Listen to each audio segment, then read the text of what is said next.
Hello students, स्वागत है आपका हमारे स्टडी व्यू एजुकेशन चैनल में। आज की जो डिक्टेशन है 70 वर्ड पर मिनट की स्पीड पे लिखेंगे। डिक्टेशन स्टार्ट होगी 3 सेकंड बाद। Ready, start. केंद्र में नई सरकार चुनने की तिथियां तय होने से ठीक पहले ईवीएम यानी इलेक्ट्रॉनिक वोटिंग मशीनों को चुनौती का दौर फिर शुरू हो गया। विराम।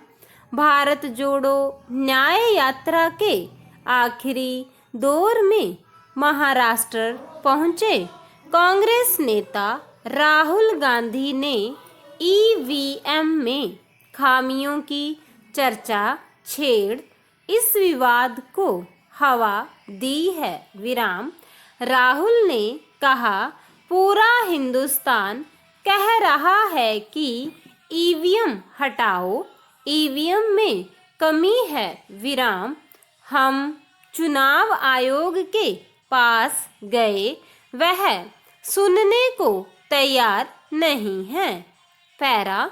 ईवीएम पर पहली बार सवाल उठाया गया है, ऐसा नहीं है। विराम। उत्तर प्रदेश विधानसभा चुनाव में हार के बाद बसपा सुप्रीमो मायावती ने ईवीएम से छेड़छाड़ का आरोप लगाया था। विराम। आम आदमी पार्टी ने भी इसी तरह के सवाल उठाए थे। विराम। वर्ष 2017 में जब ईवीएम पर सवाल उठा था तो चुनाव आयोग ने ईवीएम हैकिंग का चैलेंज दिया था। विराम। लेकिन तब इस चैलेंज को स्वीकार करने कोई नहीं आया। विराम।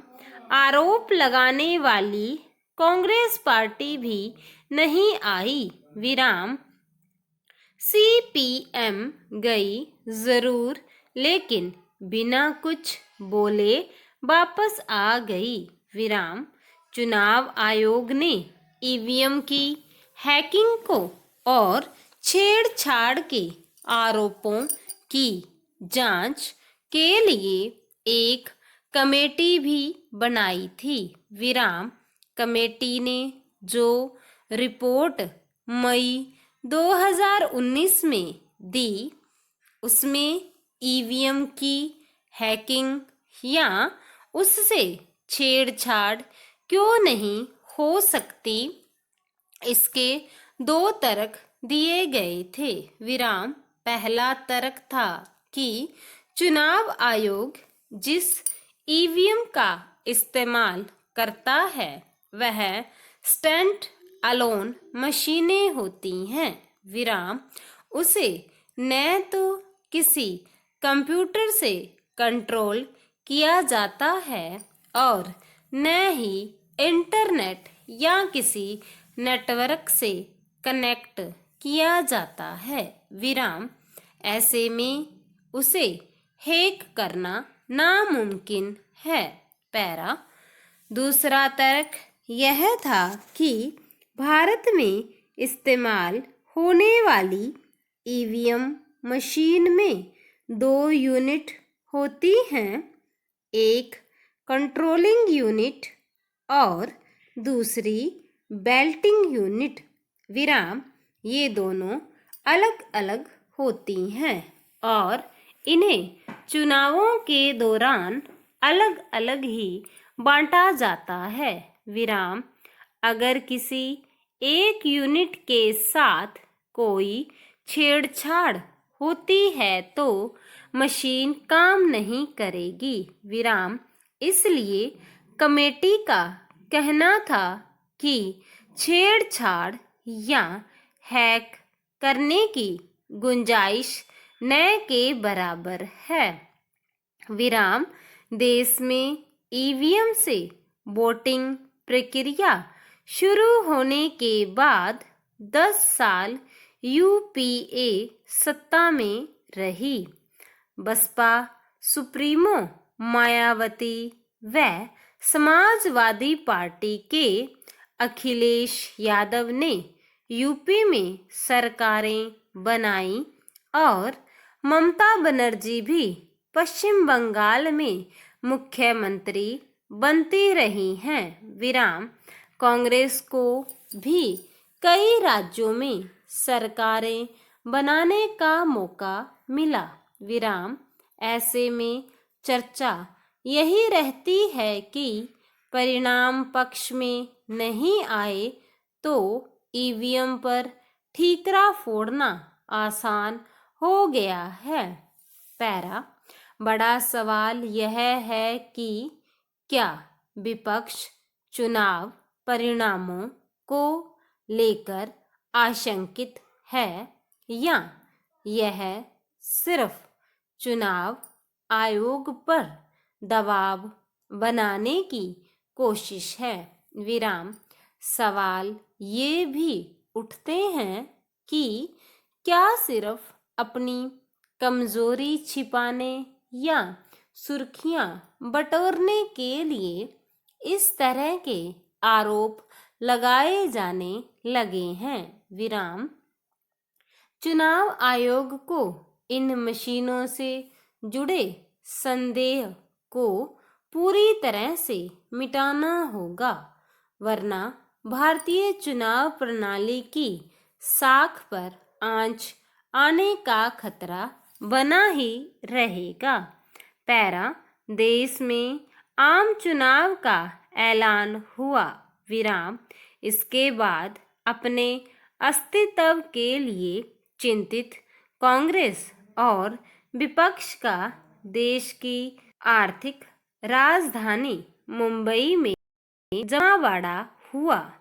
विराम राहुल गांधी की 14 जनवरी से मणिपुर से शुरू हुई भारत जोड़ो न्याय यात्रा के समापन का अवसर था, इसलिए बड़ी रैली का आयोजन और बड़ी बड़ी बातें हुई। विराम विपक्ष की हुंकार, विपक्ष गर्जा, मोदी सरकार को ललकारा जैसे शब्द सुर्खियां बने, पर हकीकत क्या? केंद्र में फैला हुआ रायता जिस पर कोई चिंतन मंथन नहीं। विराम सबको अपनी अपनी जो पड़ी है। विराम ऐसे में जनता को विपक्ष पर विश्वास भला कैसे हो? पैरा जिस नीतीश कुमार ने एकता का रायता बनाया वह खुद भाजपा की गोद में जा बैठे। विराम ममता ने आंख दिखा दी तो रायता समेटने की जिम्मेदारी कांग्रेस पर आ गई। विराम सिर पर कफन बांधकर उतरी कांग्रेस के बलिदानी तेवर का नतीजा हुआ लोकसभा की 239 सीटों पर जैसे तैसे भाजपा के मुकाबले एक प्रत्याशी उतारने का समझौता। विराम पर 304 सीटों का पहाड़ चढ़ना शेष है, क्योंकि रायता फैलाने गिराने वाले कम नहीं हैं। विराम सरकारी हथियारों से लैस प्रमुख विरोधी दल भाजपा की कोशिशें तो समझ में आती हैं, पर कांग्रेस ही नहीं अन्य दलों के अपने भी एक एक कर पाला बदल नाव डुबोने में लगे हैं। विराम यानी विपक्षी एकता का रायता समेटने की कोशिश जितनी तेज, गिराने वालों की गोलबंदी उससे भी तेज। फिर क्या अपने और क्या पराए? विराम ऐसे में विपक्ष के कटोरे में कितना रायता बच सकेगा यह तो 4 जून को ही पता चलेगा। स्टॉप। स्टूडेंट्स, इस डिक्टेशन की जो पीडीएफ है वो आपको हमारे टेलीग्राम चैनल पर मिलेगी और टेलीग्राम का लिंक है इसी वीडियो के डिस्क्रिप्शन में दिया हुआ है। स्टूडेंट्स, आपसे रिक्वेस्ट है कि यदि आपने हमारे स्टडी व्यू एजुकेशन चैनल को अभी तक सब्सक्राइब नहीं किया है तो प्लीज़ सब्सक्राइब कर लीजिए, डिक्टेशन को लाइक और शेयर भी कर दीजिए। Thank you.